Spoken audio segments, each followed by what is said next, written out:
Oi pessoal, turma do anual, aula 7. Nós começamos hoje a trabalhar com a histologia. Qual a incidência desse assunto em vestibulares? Na URGS é muito pequeno, pessoal. De 25 questões, tu vai achar no máximo uma de histologia animal e talvez uma de histologia vegetal. Agora, quando tu pensa em Caxias, que são 10 questões, já houve casos de aparecerem 3 das 10 de histologia. 2 de histologia animal e uma de histologia vegetal. Então, é muito importante para quem vai fazer medicina em Caxias, essa aula aqui. Além do que, pessoal, além de ser muito importante para o vestibular, tudo que vocês aprenderem aqui vai ser usado na faculdade. Você vai dizer, não, na faculdade é mais aprofundado. Sim, mas a base é essa que eu vou dar hoje, tá? A base de histologia animal. Então, para começar, histologia parte da biologia que estuda os tecidos. O que é um tecido? Tecido é um grupamento de células que tem a mesma forma e a mesma função. Quando é que isso aí começa a acontecer? Pense comigo assim, a nossa vida começou a partir da união de uma célula do nosso pai, chamada espermatozoide, e de uma da nossa mãe, chamada ovócito secundário. Com a junção dessas duas células, forma uma célula só, chamada ovozigoto. Essa vida nossa começou aqui, ó, dessa célulazinha. Só que essa célula ovozigoto se dividiu em 2, depois em 4, depois em 8, depois formou uma esferinha maciça chamada mórula.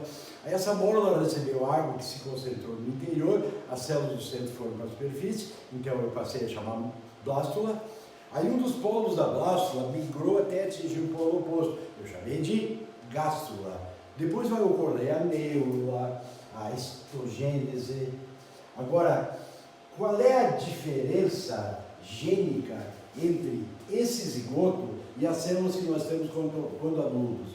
Nenhuma, pessoal. Geneticamente, o DNA de todas as nossas células, com exceção dos gametas, o DNA é o mesmo.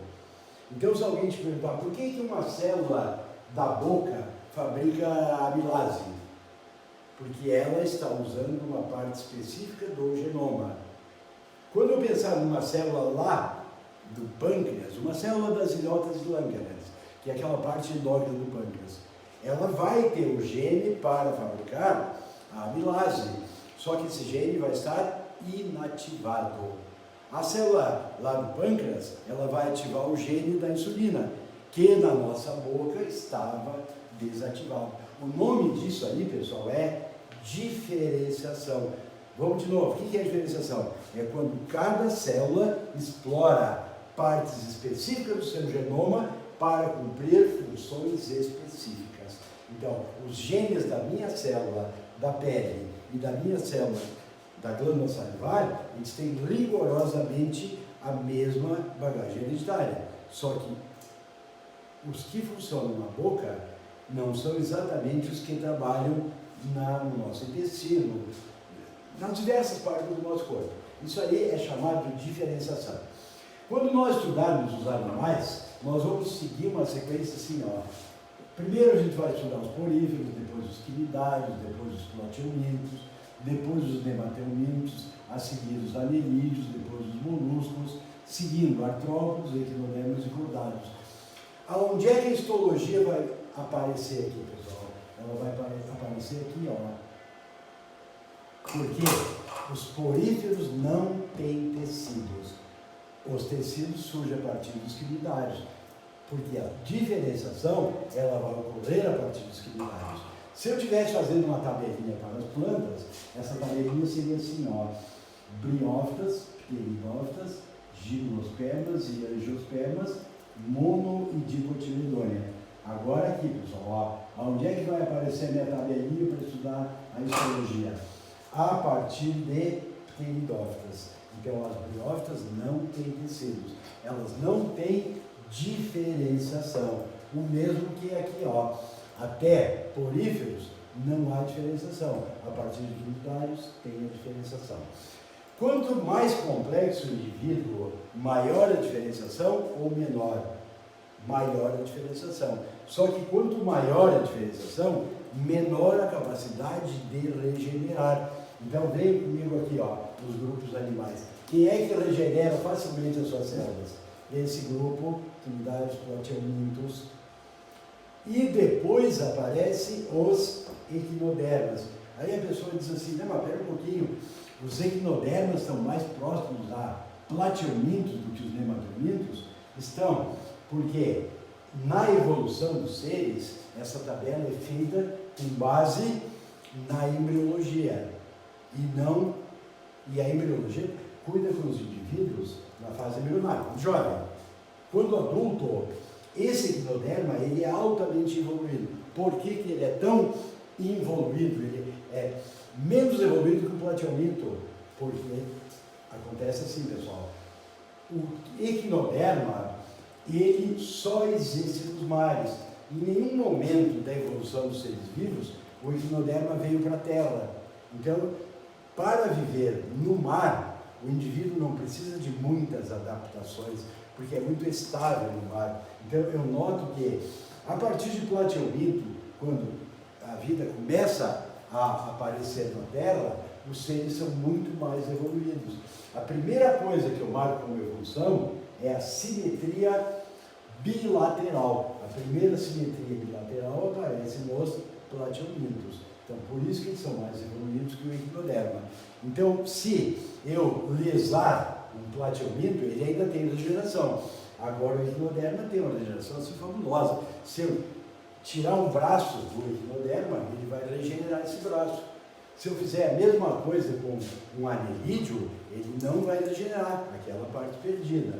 Um molusco, mesma coisa. Um artrópodo, nem se fala em regeneração. Então a regeneração é para os indivíduos extremos, ó. Esses que estão na água e esse aqui que nunca saiu da água, o equinoderma.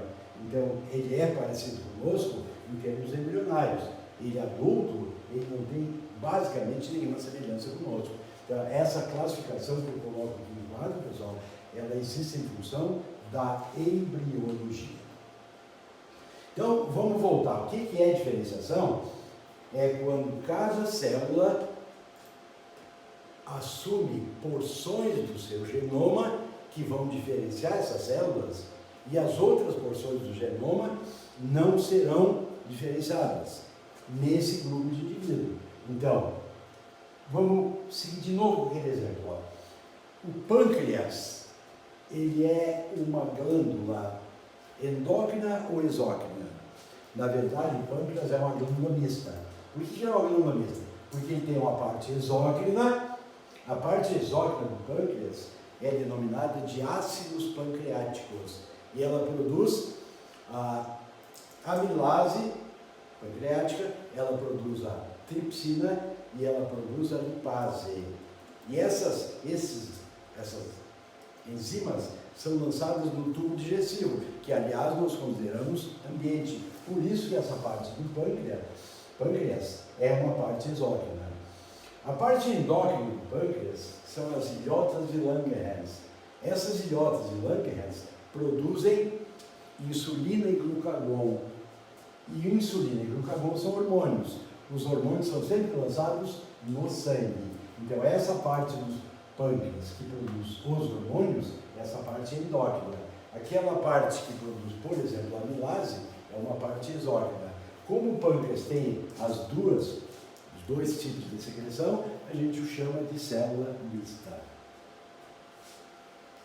Bom, na histologia animal, que começa a partir daqui, e nos vegetais começa a partir de pteridófita, nós vamos analisar quantos tipos de tecidos nós possuímos. Nós temos o tecido epitelial, o tecido conjuntivo, o tecido muscular e o tecido nervoso. Veja bem, o tecido epitelial, ele tem duas modalidades. Ó. Ele pode ser de revestimento, e aí nós vamos encontrar a epiderme, isso aqui é a epiderme, a parte de fora da nossa pele, o revestimento das nossas cavidades, as mucosas, e nós temos revestido algumas partes internas do corpo, as serosas. Esses são os três tecidos epiteliais de revestimento. E o tecido epitelial ele pode ser glandular. A glândula pode ser exócrina, como por exemplo uma glândula sudorípara, ela pode ser endócrina, como por exemplo a hipófise, e ela pode ser anfícrina ou mista, que é o caso do própolis. Aí nós temos depois o tecido conjuntivo, que é subdividido em conjuntivo propriamente dito, conjuntivo cartilaginoso, conjuntivo ósseo e conjuntivo hematopoético. O tecido hematopoético é aquele que se diferencia no tecido sanguíneo. A gente dá uma importância muito grande para o sangue, mas de fato ele faz parte do tecido hematopoético. Além do tecido epitelial e do tecido conjuntivo, nós temos o tecido muscular. Esse aqui é dividido em três.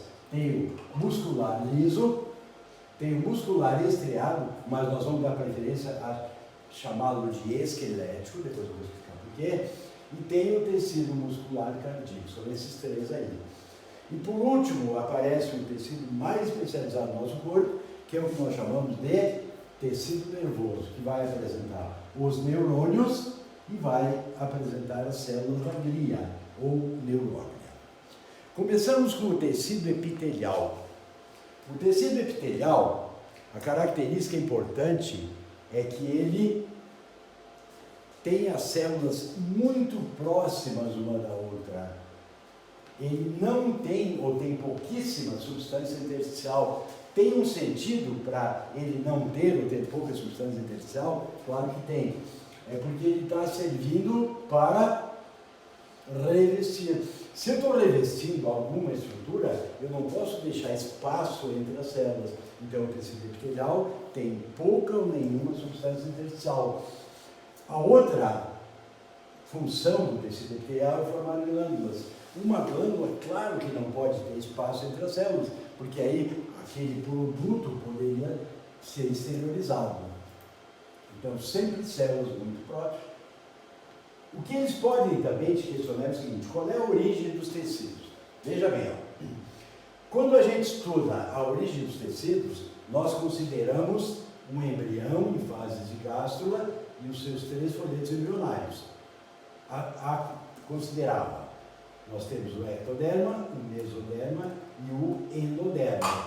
Desses 3 tecidos tem que vir todos, desses 3 folhetos tem que vir todos os nossos tecidos. Então, vamos começar assim, ó. O epitelial, parte dele vem do ectoderma. Por exemplo, a nossa epiderme. Parte do tecido epitelial vem do mesoderma.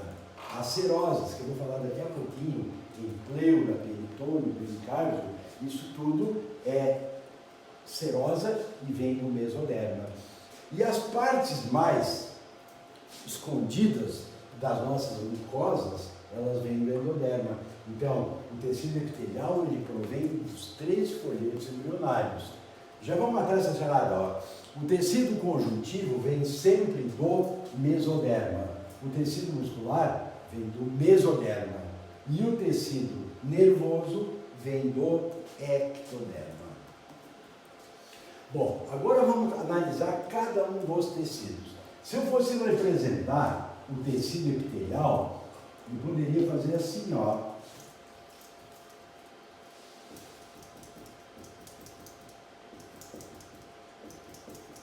Epiderme, depois eu falo de mucosa, depois eu falo de serose. A nossa epiderme, ela é formada por um epitélio pluriestratificado. O que quer dizer isso pluri? Pluri, várias. Estratos, camadas. Então, a nossa pele, pessoal, ela tem muitas camadas de células. A pergunta clássica é a seguinte: a nossa epiderme, ela é viva ou morta? Resposta: ela é viva ou morta. Depende da parte que eu estou considerando. Se eu considerar aqui a superfície, essa parte aqui é morta, porque ela foi queratinizada. Flávio, por que ela está morta? Por que ela foi queratinizada? Para ficar impermeável. Isto é, não entra água pela tua pele, não sai água pela tua pele e também, mais importante, ou tão importante quanto, não entram micro-organismos. Então, o nosso corpo é completamente fechado. Não passa pela nossa pele nenhum micro-organismo. Ah, mas se eu romper a epiderme? Bom, se eu romper a epiderme, eu estou expondo o meu sangue. O sangue, sim, o sangue é uma parte íntima do corpo. Agora, se o micro-organismo chegar no sangue, aí ele passa a ser muito perigoso.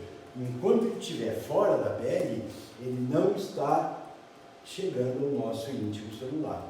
Então, a pele morta porque foi queratinizada. Quando eu volto aqui aos animais, e estou aqui com os cordados, eu sempre vou dar ênfase aos vertebrados. E aqui eu vou ter peixes, anfíbios, répteis, aves e mamíferos. A pergunta: aonde surge a queratina? Os peixes são lá na água, não tem queratina. Os anfíbios não podem ter queratina porque a respiração do anfíbio é cutânea. E se ele tiver a sua epiderme queratinizada, ele não conseguiria respirar. Então, a partir dos répteis é que surge a queratina. O réptil, ele é o primeiro grupo animal que tem ovos com casca. Ovos com casca é um grande lance para nos adaptar à vida terrestre. O réptil também tem o âmbios, que é uma bolsinha que guarda água. É para o indivíduo que vem aqui para a água. E o réptil também vai ter essa queratinização nas partes de fora da sua epiderme. As partes mais internas aqui, eu vou ter a camada de Malpighi aqui, ó, que é uma das partes do corpo que mantém a capacidade de fazer mitoses a vida inteira do indivíduo. Bom, outro tecido epitelial de revestimento são as mucosas. Onde é que são as mucosas? Em todas as cavidades do corpo. Então vejam bem, eu tenho a mucosa nasal, mucosa bucal, na faringe é mucosa faringiana ou faringeal, no esôfago é esofagiana ou esofágica, no estômago é gástrica ou estomacal, no intestino é intestinal ou entérica, no ânus é anal, na vagina vaginal. Então qualquer cavidade do corpo tu vai encontrar a mucosa. A mucosa tem uma célula, sempre ao redor dela, ela tem uma célula caliciforme, isto é, em formato de cálice.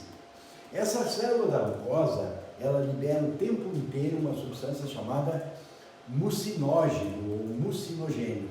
No momento que essa célula sai da mucosa, ela encontra água. Ao se hidratar, o mucinógeno se transforma em muco. E esse muco forma uma parede de revestimento de todas as mucosas que eu acabei de citar. A mucosa nasal, anal, vaginal, esofagiana, gástrica, faringeal, faringiana. Então, isso são as mucosas, tá, pessoal? Então, veja bem, o micro-organismo, aqui ele não entra, porque nós temos a epiderme. E se ele entrar via digestiva ou via respiratória, ele também não conseguirá contato com o nosso íntimo celular, porque a mucosa não deixa passar micro-organismos. Tá? Então, epiderme, mucosas, e daí nós temos ainda, como um tecido epitelial de revestimento, as serosas. As serosas são órgãos, são tecidos que revestem externamente órgãos internos. Trocando as palavras, formam por fora órgãos de dentro.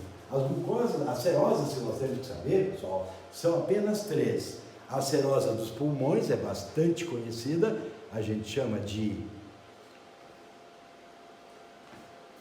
pleura. Daí tem as serosas do coração, que nós chamamos pericárdio, e tem na cavidade abdominal, nós temos o peritônio. Ao longo da altura do tecido, a gente chama de mesentério. Bom, as glândulas, pessoal, eu falei antes, vou repetir, é muito importante isso aí, elas são divididas em glândulas exócrinas, glândulas endócrinas e glândulas mistas. Tem uma outra divisão que pode acontecer, que é essa aqui, ó, glândula merócrina, apócrina e holócrina. Isso é só nas glândulas de secreção externa. E isso aqui se refere a quê, pessoal? O produto da glândula é liberado somente ele ou mais alguma coisa. Quando a glândula é merócrina, ela só libera o seu produto. E aí a a glândula permanece intacta, no caso da lacrimal, da sudorípara, em geral. Aí nós temos a apócrina. Na apócrina, pessoal, libera o produto e libera a parte apical da glândula. Então essa glândula tem que repor a parte apical. Onde é que nós encontramos isso aqui? Ó? As glândulas mamárias e depois as glândulas sudoríparas, que estão ao redor do ânus. Então eu botei ali, ó, perianal, peri ao redor, e nas axilas. Por isso, pessoal, que nós temos que ter um rigor maior na higienização dessas duas partes, ó, ao redor do ânus e nas axilas. Porque a glândula que está ali é uma glândula apócrina, ela libera um produto e sai um pedaço da glândula junto. E aí as bactérias, elas encontram um ambiente propício para elas se reproduzirem. E aí a explicação para a higienização ser mais rigorosa nessas regiões. E nós teríamos o terceiro grupo, a holócrina, como por exemplo a glândula sebácea. Essa glândula, ela produz uma gordura que no momento que o indivíduo elimina, a glândula sai junto. E aí ela vai ter que toda ela se reconstruir para que ela volte novamente a produzir a sua secreção, o seu produto.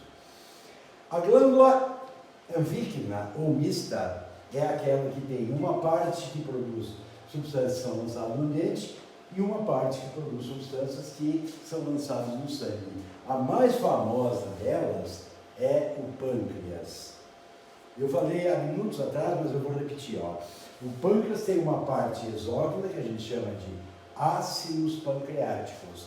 Essa parte produz o suco pancreático que é lançado pelo canal colédoco no duodeno, isto é, na primeira parte do intestino delgado.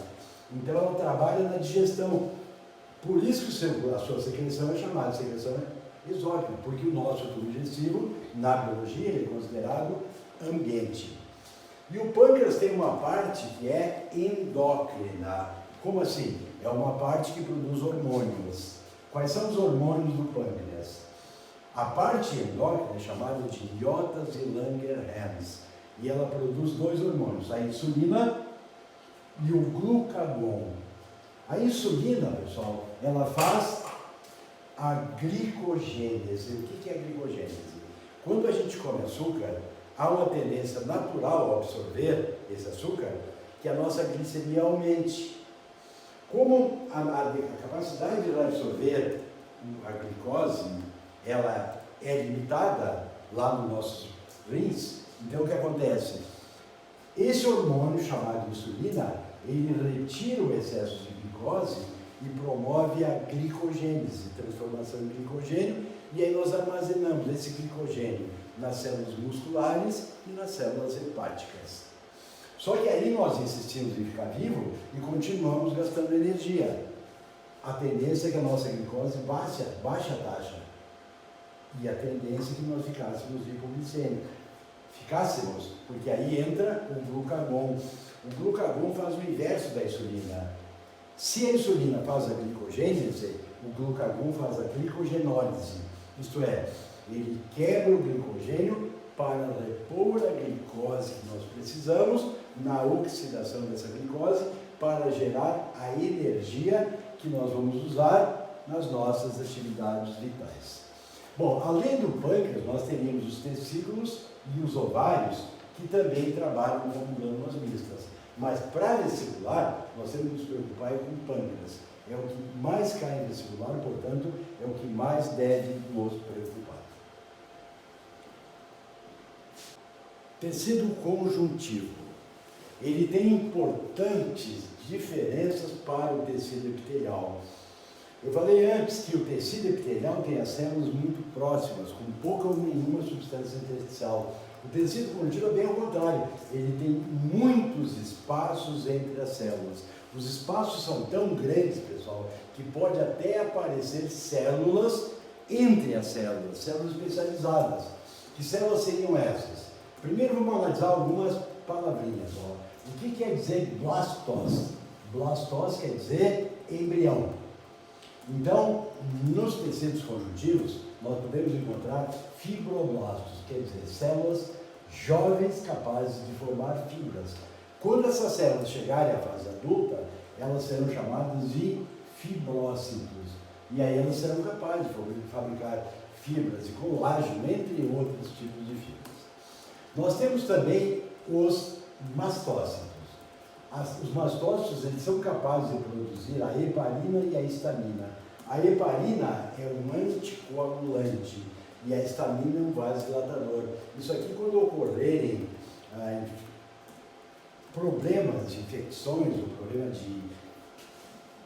qualquer problema de invasão de micro-organismos, a primeira coisa que a gente faz é liberar esses dois, a heparina e a histamina. Bom, se entrar um micro-organismo, se esse micro-organismo for grande, vai entrar no negócio os macrófagos. Olha o nome, macro é grande, fagos, comer. Então, são os indivíduos, as células do tecido conjuntivo, que comem elementos grandes que invadiram o nosso corpo. Só que esses macrófagos, se estiverem no sangue, eles vão ser chamados de leucócitos monócitos. Faz essa associação, ó. Macrófago com monócitos, lá no sangue. Nós temos também os plasmócitos, que eles fazem um trabalho bem parecido com o dos macrófagos, só que eles são menores. E eles não estão relacionados com os monócitos, e sim as células B do tecido sanguíneo, de defesa do corpo. Nós vamos encontrar também as células adiposas. Note-se uma coisa, pessoal, a célula adiposa, ela lembra em alguns aspectos uma célula vegetal, porque a célula vegetal, ela tem um núcleo periférico, e a maior parte da célula é tomada por um vacúolo, que armazena lipídios. Então, lembra muito uma célula vegetal, porque a célula vegetal também normalmente desloca o núcleo para a superfície e uma parte dela grande fica tomada pelo vacúolo para armazenamento de substâncias de reserva. Aqui não é substâncias de reserva vegetal, e sim lipídios. Então, essa célula aqui forma o que nós chamamos de tecido adiposo. Lembrem no comecinho, quando a gente trabalhou com bioquímica, para que serve o lipídio?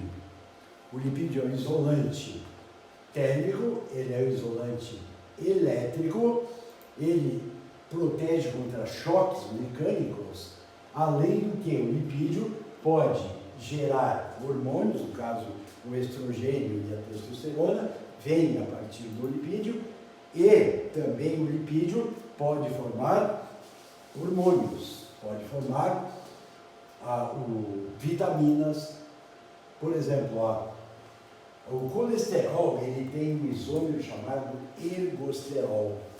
O ergosterol, esse isômero do colesterol, ao encontrar a radiação, ao ser encontrado pela radiação ultravioleta, ele se transforma em calciferol. Calciferol não é nada mais, nada menos do que a vitamina D, aquela que estrutura os nossos ossos. Bom, outra diferença muito importante do tecido epitelial para o tecido conjuntivo é que o epitelial ele se origina do ectoderma, do mesoderma e do endoderma. E o tecido conjuntivo, todo ele vem do mesoderma. Só que é bom você saber mais uma palavrinha, ó. A parte do mesoderma que origina os diversos tecidos conjuntivos é chamada de mesênquima. Então, olha aqui, ó. Mesênquima é parte do mesoderma. Mesênquima forma as diversas células do tecido conjuntivo, propriamente dito, cartilaginoso, ósseo e hematopoético. Bom, o tecido conjuntivo propriamente dito, ele é dividido assim, ó, frouxo e denso. O frouxo, ele não tem fibra, nem elástica, nem colágena. Para que ele serve? Ele serve para preencher espaços. O nosso corpo não tem nada livre aqui, ó. Qualquer coisinha entre os órgãos, a gente vai preenchendo com tecido conjuntivo frouxo. É como se fosse, tu trabalha numa venda de vidros e tu vai mandar uma caixa de vidros para um outro local. Tu não vai deixar esses vidros soltos ali, tu vai botar alguma coisa entre eles, um isopor, um algodão, alguma coisa do gênero. O nosso corpo também, ele é bem feito nesse sentido, para que um órgão não tenha nenhum contato direto com o outro, a gente vai preenchendo todos os espaços com esse tecido conjuntivo frouxo. E aí nós temos também o tecido conjuntivo denso. Esse tecido conjuntivo denso, pessoal, ele vai aparecer nos tendões e também nos ligamentos, tá? Então esse tecido conjuntivo denso, ele tem que ser muito mais resistente, e com essas fibras todas, para ele ter uma maior resistência à tração, porque ele está ali ligando o quê? Ligando as cartilagens aos ossos. Nós vamos ver agora, pessoal, que a cartilagem também é tecido conjuntivo, e que os ossos também são tecidos conjuntivos, tá? Então vamos começar com a cartilagem. Ela pode ser hialina, elástica e fibrosa, mas isso aqui não é muito coisa de vestibular. O que eles querem saber mais é diferença, já que o tecido conjuntivo e o tecido ósseo, os dois são tipos de tecido conjuntivo, quais as diferenças básicas? Então a primeira pergunta que eu faço para vocês é assim, ó, se eu tivesse a cartilagem e o osso, do que eles são diferentes? A cartilagem é mais flexível, o osso é mais rígido. Mas se eu perguntasse em resistência, qual é mais resistente? Os dois são resistentes, tanto a cartilagem quanto o osso. Só que o osso, além de resistente, ele é duro. Quem é que vai deixar o osso duro? São os sais de cálcio e de magnésio. A cartilagem não tem sais. Então, embora ela seja tão resistente quanto o osso, ela tem alguma elasticidade. Porque quem deixa a cartilagem e o osso resistente são proteínas. A proteína do osso é chamada osseína e a proteína da cartilagem é chamada condrina.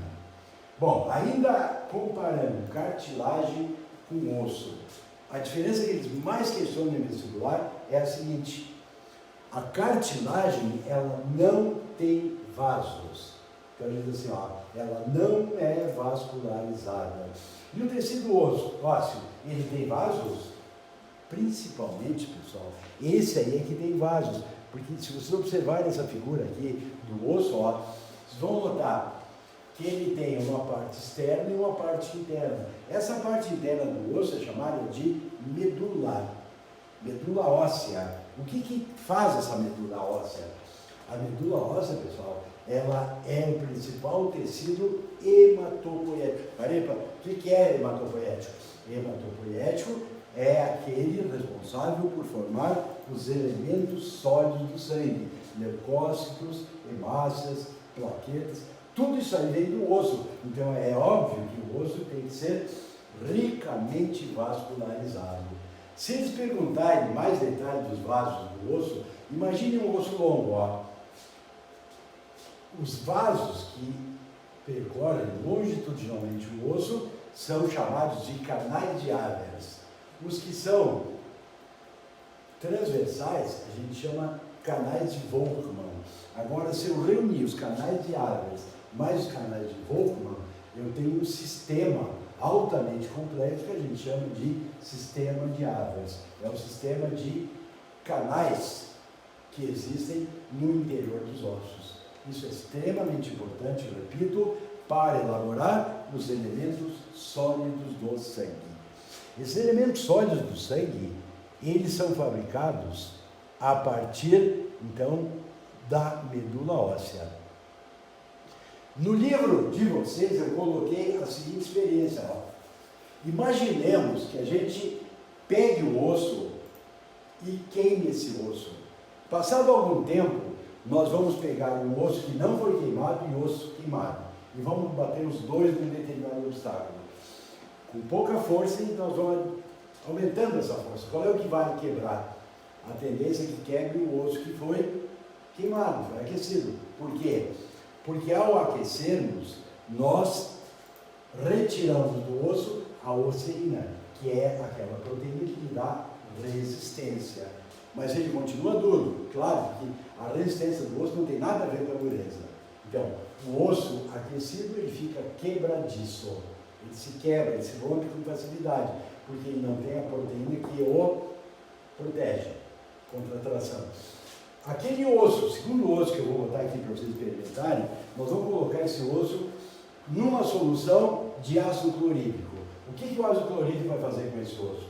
Vai retirar os sais de cálcio. Aí eu noto que o osso continua tão resistente quanto antes dele ser submetido àquele ácido. Só que agora ele fica flexível.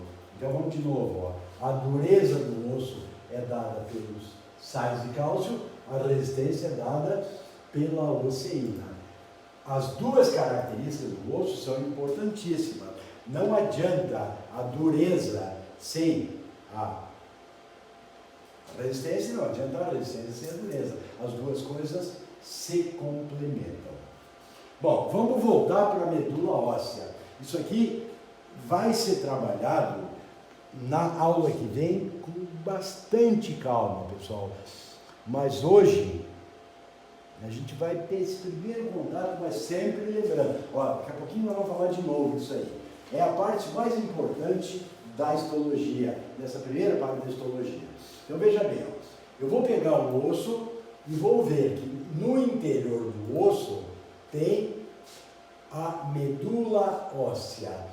Nessa medula óssea nós encontramos as células tronco. O que é uma célula tronco? Célula tronco é uma célula que não se diferenciou ainda.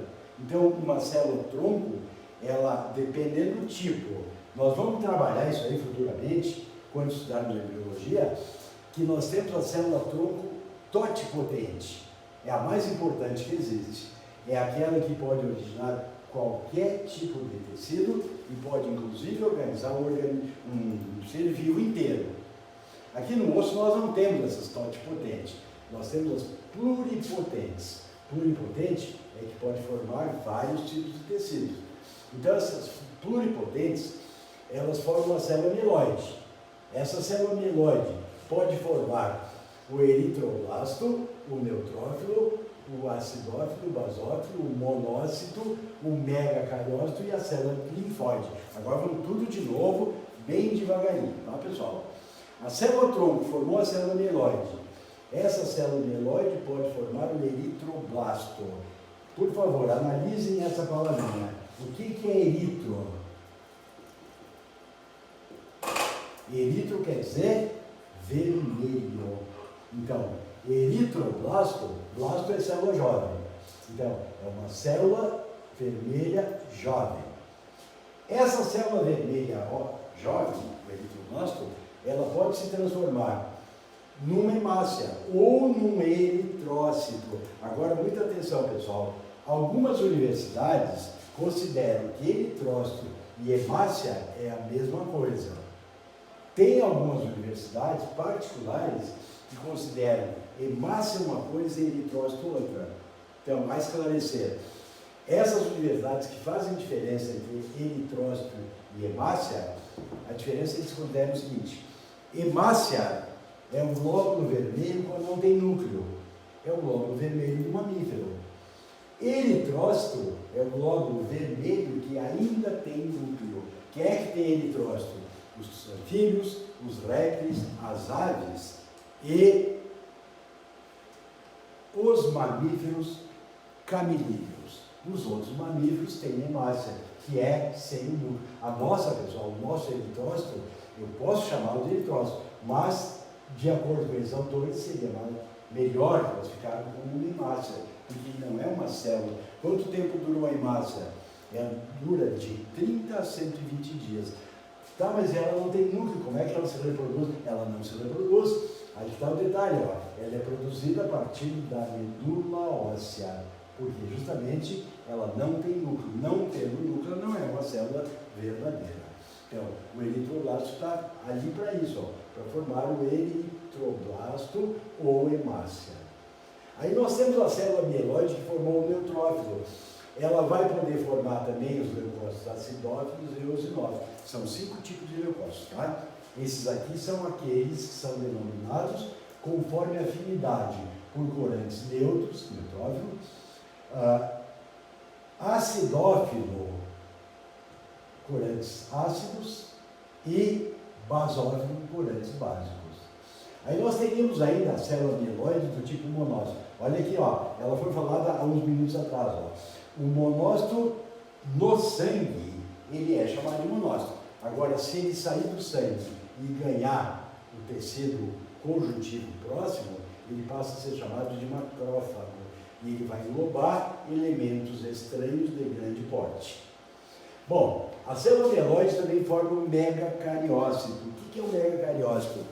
Ele é uma célula que ela já não tem núcleo, ela se fragmenta em vários pedacinhos. Cada pedacinho dele é chamado de plaqueta. Daqui a pouquinho eu vou falar para que servem as plaquetas. Bom, a célula tronco também pode formar a célula linfóide. Essa linfóide, ela vai produzir os linfócitos B, os linfócitos T e os linfócitos NK, natural killer.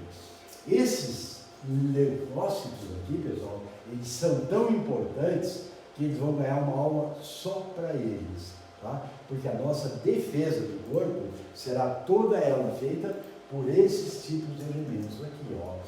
O linfócito B, o linfócito T e o linfócito NK. Depois a gente vai... e outra coisa, ó, o linfócito B, falei antes, ele também pode se transformar, se ele sair da corrente circulatória, ele vai se transformar nos plasmócitos, que é aquelas células que estão na substância intersticial.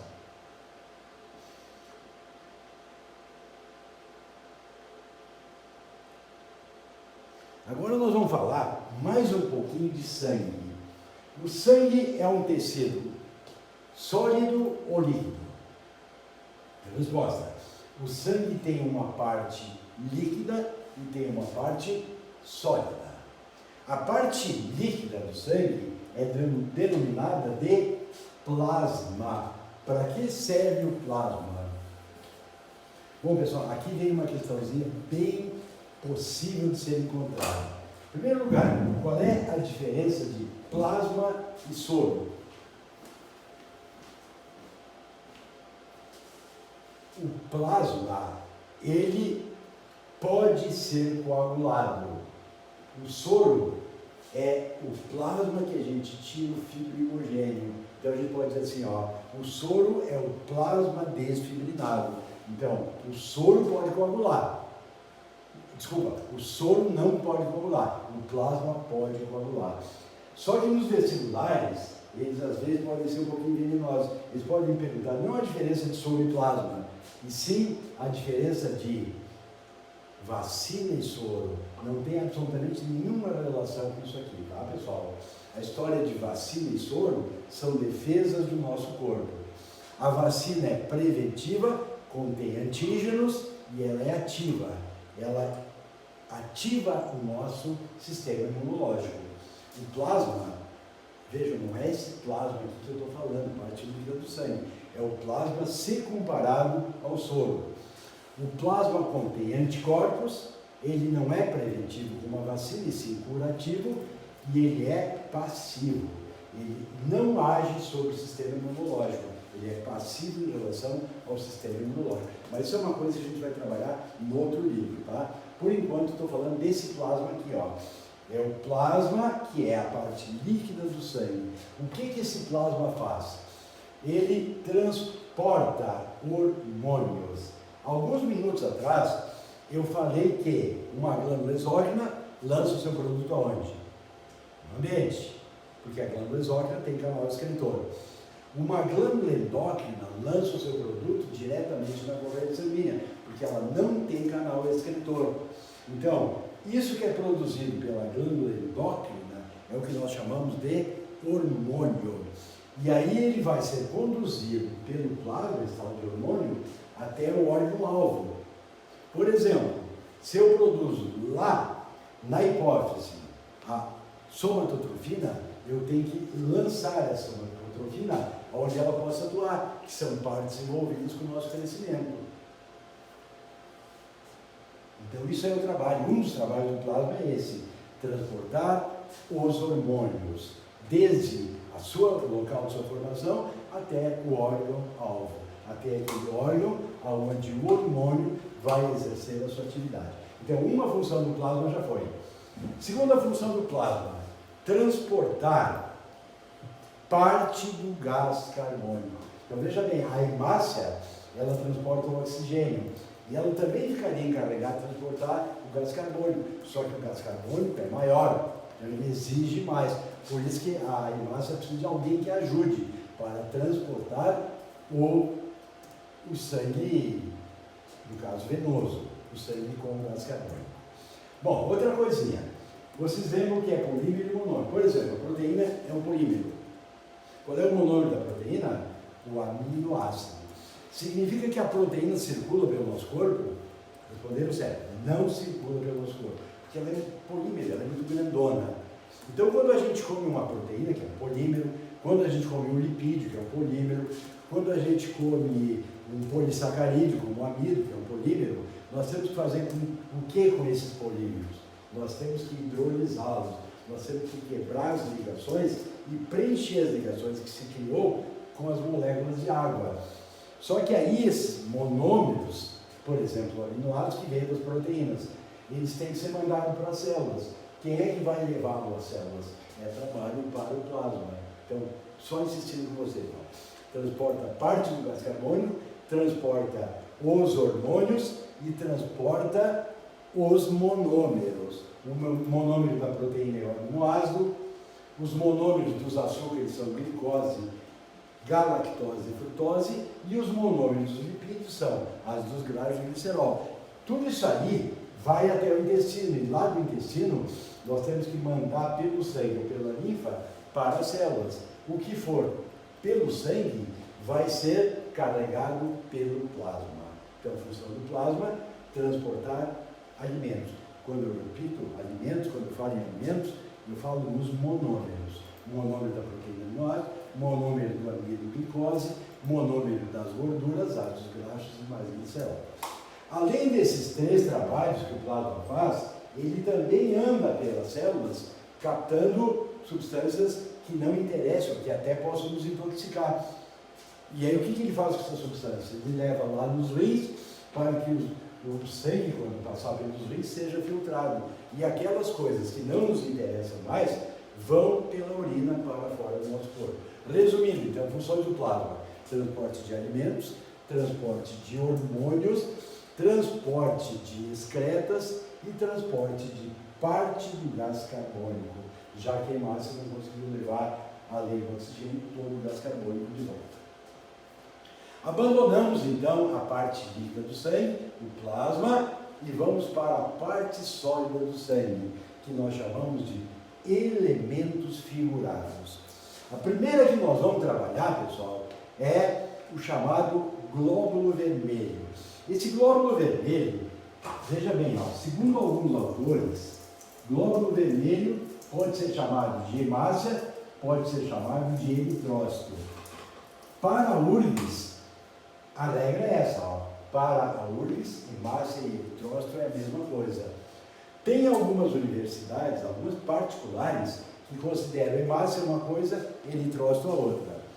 Hemácia seria o glóbulo vermelho quando tem núcleo, quando não tem núcleo, perdão, e eritrócito, olha ali, eritros é vermelho, cito é célula, célula vermelha. Se é uma célula, tem núcleo. Então, quando o glóbulo vermelho tem núcleo, não é hemácia, ele é eritrócito.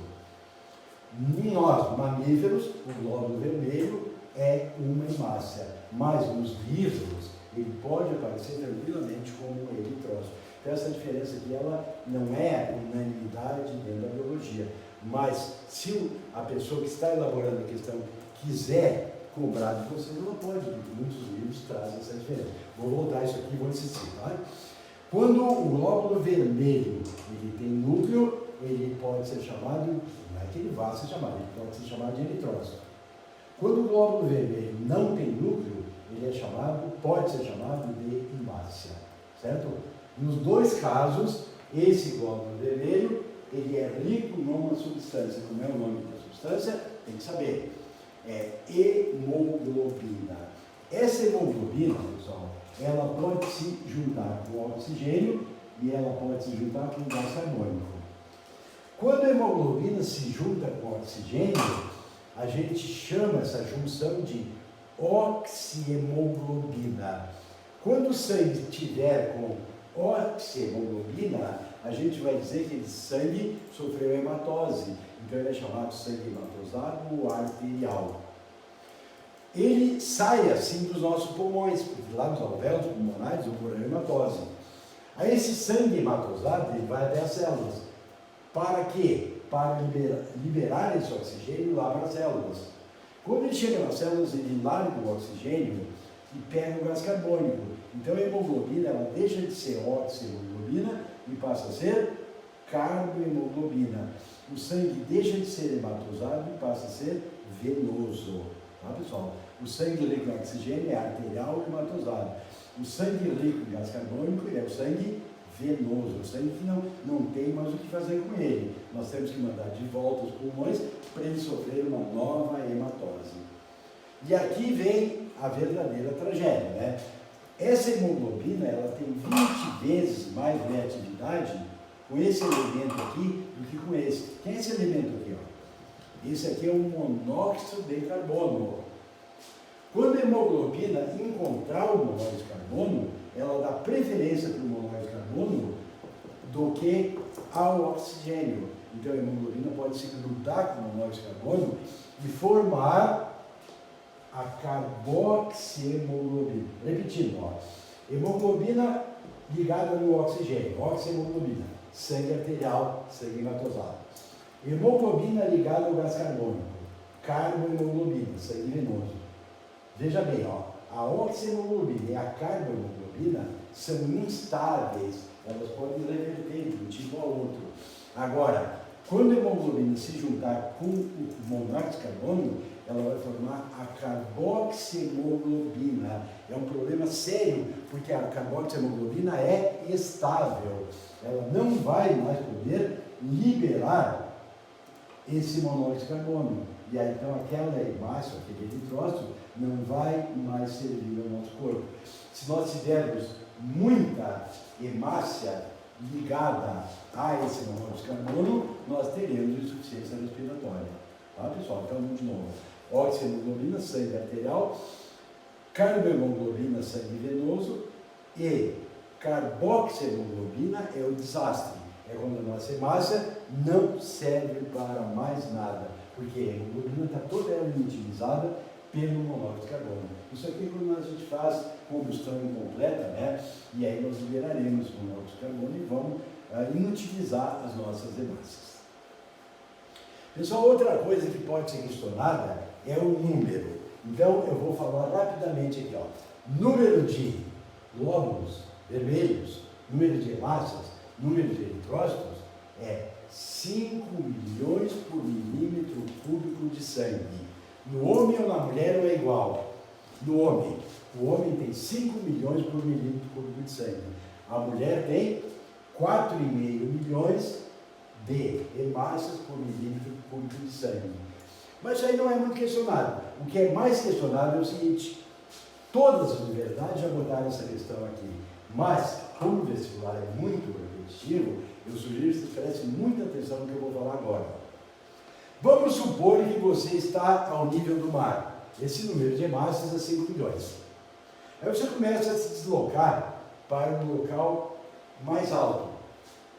Aí o ar fica mais rarefeito, isto é, tu dispõe de menos oxigênio pelo mesmo volume de ar. E aí a hemácia, ela não cumpre mais a sua função de levar oxigênio às células. Então o indivíduo começa a ter... Ele perde as suas atividades de oxidação da glicose e a disponibilidade de energia fica menor. Então, qual seria a solução? Uma pessoa, para se defender desse excesso de altitude, a única possibilidade que ela teria era aumentar o número de hemácias. Só que, quando tu sai do ambiente de baixa altitude para um de alta altitude, tu não dá o tempo preciso, que seria uma semana, duas. Por isso que todas as pessoas que saem do nível do mar e vão para 4 mil metros, para 3 mil metros, para 5 mil metros, essa pessoa tem uma tontura, pode desmaiar. É raríssimo, é gravíssimo a situação de uma pessoa que sai do nível para o mar e vai para uma altitude. Por exemplo, ó, esses números que eu vou lhes dar aqui, eles não foram retirados nem do livro, eles foram retirados de uma prova da URGS. Ó. Então, é um cálculo que o banco da URGS fez. Ó. Eles calcularam assim, ao nível do mar, número de depósitos, 5 milhões por milímetro cúbico de sangue.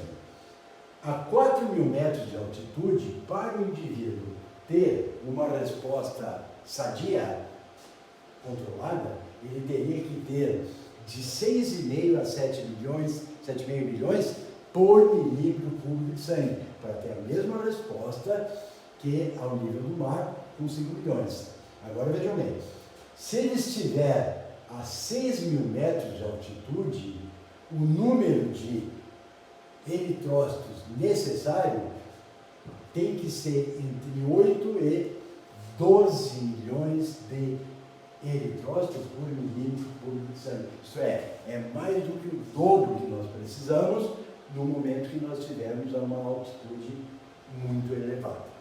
Bom, a produção das hemácias é feita por um hormônio, é a eritropoetina. Ela é liberada pelas células do rim em resposta a baixo suprimento de oxigênio nas células.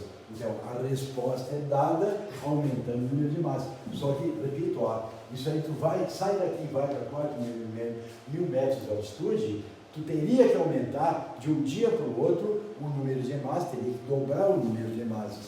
Como tu não tem como dobrar esse número de massas, a tendência é que tu comece a ficar tonto, desmaia. Isso acontece seguido quando times por exemplo, time de Caxias disputar a Libertadores é uma coisa muito rara, né? Nós tivemos um. Só que esse nosso time de Caxias, quando foi disputar a Libertadores, esteve jogando em Lima. Não. Ele esteve jogando em La Paz. E quando a delegação chegou em La Paz, os jogadores foram todos para o quarto, e o médico foi para o quarto e disse assim, o que nós podemos fazer? Não tem o que fazer, né? A pessoa com uma altitude de 4 mil metros, ela não tem como reagir em termos físicos para dar uma resposta, principalmente no futebol, que vai exigir muita energia. Para você ter uma ideia, esse time de Caxias que foi na Libertadores durou a primeira fase.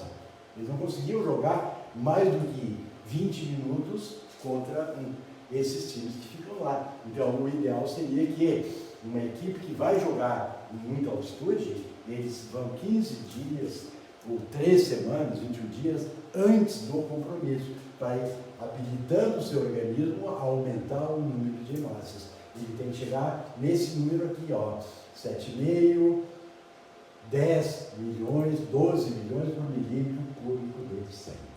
Então, isso são as hemácias, isso é o trabalho das hemácias. Falta de hemácia nós chamamos de anemia. Excesso de hemácias nós chamamos de eritroblastose. Pessoal, às vezes o cara ouve eritroblastose, ele pensa naquela eritroblastose fetal, que é aquela incompatibilidade sanguínea do RH, não tem absolutamente nada a ver com isso, tá? Eritroblastose significa o seguinte: o glóbulo vermelho, no mamífero, ele tem que perder o núcleo, ele tem que destruir o núcleo para conservar mais hemoglobina, para transportar mais oxigênio. Quando a pessoa produz a hemácia muito rápido, ela produz o eritrócito, que é a hemácia com núcleo. Só que aí é uma célula que não está bem formada, e aí a pessoa terá dificuldade para transportar oxigênio. Essa eritroblastose pode, esse excesso de hemácias, pode levar o indivíduo a óbito. Tá? Tanto que aquela outra eritroblastose fetal, ela pode abortar, inclusive a criança, no momento que ela está sendo formada dentro do útero da mamãe. Bom, além dos leucócitos, além dos eritrócitos, no sangue nós temos também as plaquetas. Bom, já que eu chamei o glóbulo vermelho de eritrócito, já que eu chamei o glóbulo branco de leucócito, eu vou dar um nome bonitinho para as plaquetas, tá? O nome das plaquetas é trombócito. Não é muito bonito, mas trombócito pode ser útil. Por que trombócito? Porque o trombócito é a célula que promove o trombo. O que é trombo? Trombo é coagulação. Então, o trabalho dos trombócitos é exatamente obstruir a circulação, formar o trombo, formar o coágulo. A reação é mais ou menos isso aqui, ó. Quando a plaqueta é lesada, ela libera uma substância. Essa substância é chamada tromboplastina. A tromboplastina atua sobre uma substância que está no nosso sangue chamada protrombina. A tromboplastina, vou dizer bem devagarinho, tá? A tromboplastina transforma protrombina em trombina. A trombina vai agir sobre algo que está no plasma do nosso sangue, que é o chamado fibrinogênio. Eu vou botar aqui. A tromboplastina transformou a protrombina em trombina. A trombina vai atuar sobre o fibrinogênio, transformando o fibrinogênio em fibrina. O nome aqui já diz, ó. O fibrinogênio virou fibrina. O que é fibrina? É uma rede de fibras. Essa rede de fibras passa a reter as novas plaquetas, ela vai reter os leucócitos, vai reter as hemácias, só que no momento que ela retém as plaquetas, essas novas plaquetas também vão liberar a tromboplastina, e aí vai gerar uma reação em cadeia, e que a gente chama essa reação em cadeia de coagulação do sangue, certo? Vejam bem, ó, qual o nome de uma sanguessuga? Nome científico: Hirudo medicinalis. Primeiro, por que ela é chamada hirudo? Porque ela pertence ao grupo dos hirudíneos. Por que ela é chamada de medicinalis? Porque há um tempo atrás, muito tempo atrás, pensava-se que toda doença estava no sangue. Então, alguns médicos, que na época não eram chamados médicos, eles eram conhecidos como físicos. Esses médicos usavam sanguessugas e faziam sangrias. Claro que de todos os problemas do indivíduo, tem alguns que devem estar no sangue.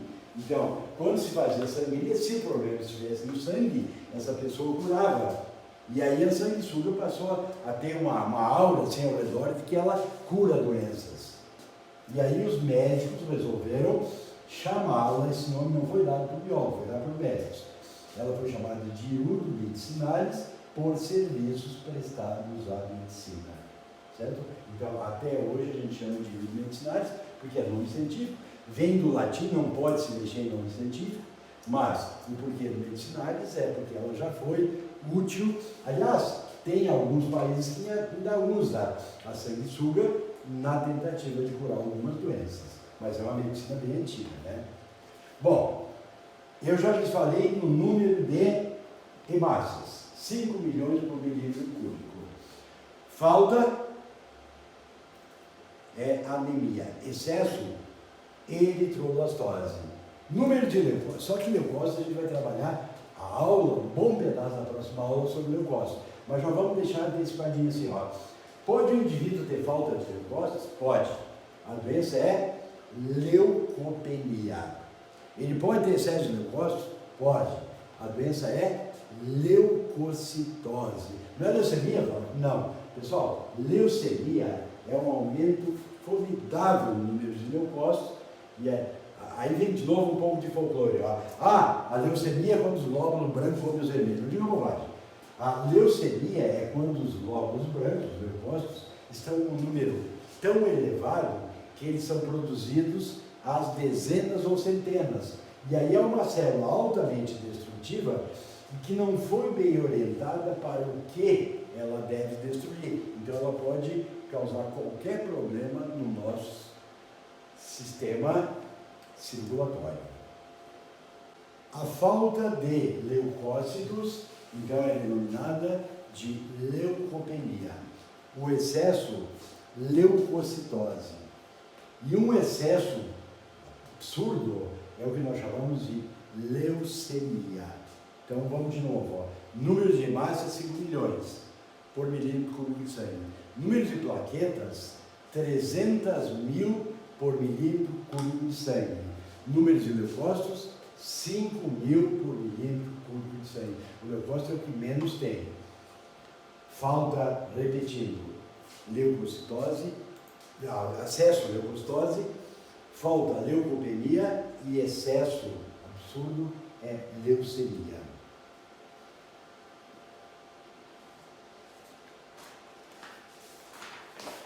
Eu quero repassar com vocês a página 86, que é aquela página onde eu coloco o tecido hematopoético. Esse aqui, ó. Isso aqui é praticamente uma questão certa na UX e quase certa na URGS. Então, recapitulem bem, isso aqui é a medula óssea, aqui tu tem as células tronco, não é a totipotente, já falei antes, vou repetir, totipotente é aquela que foi usada na ovelha Dolly. E todas essas clonagens que se fez aí, da Copycat, que é uma gatinha que nasceu nos Estados Unidos, aquele camelo que foi criado nos Emirados Árabes, no Rhesus, que foi criado nos Estados Unidos, todos aqueles seres vivos que resultaram de células-tronco, através da clonagem reprodutiva, é uma célula-tronco totipotente, é a mais importante, essa que os laboratórios do mundo inteiro estão trabalhando. Essa aqui é um pouco menos importante, mas é só um pouco menos, porque ela sendo pluripotente, ela pode formar todas as células de um tecido. Por exemplo, aqui no tecido eritroblasto, megacariócito, tecido linfóide. Sendo que o eritroblasto pode originar o glóbulo vermelho, essa célula mieloide pode formar os glóbulos brancos de alguns tipos, pode formar o megacariócito que forma a plaqueta e pode formar os linfócitos, que são os grandes defensores do nosso corpo de micro-organismos invasores. Esses leucócitos aqui, ó, o linfócito, principalmente, atentem que daqui a alguns dias nós estaremos trabalhando no linfócito TH e linfócito TK. O linfócito TH é aquele que nos avisa que existe algum elemento estranho, só que ele não ataca esse elemento estranho. Ele faz um molde desse elemento e leva até os nossos linfonodos. Lá dos linfonodos, nós vamos fabricar o linfócito TK, que é conhecido como citotóxico. Esse linfócito é quem vai atacar o elemento estranho no nosso corpo e vai tentar neutralizá-lo, vai tentar digeri-lo para evitar aquela doença. Pessoal, então, revisem bem direitinho essa partezinha aqui, faz um resumão geral e aí na aula que vem a gente dá a sequência, só que aí dando uma ênfase muito maior ao tecido sanguíneo, glóbulos brancos na defesa do nosso organismo. Um abração para vocês.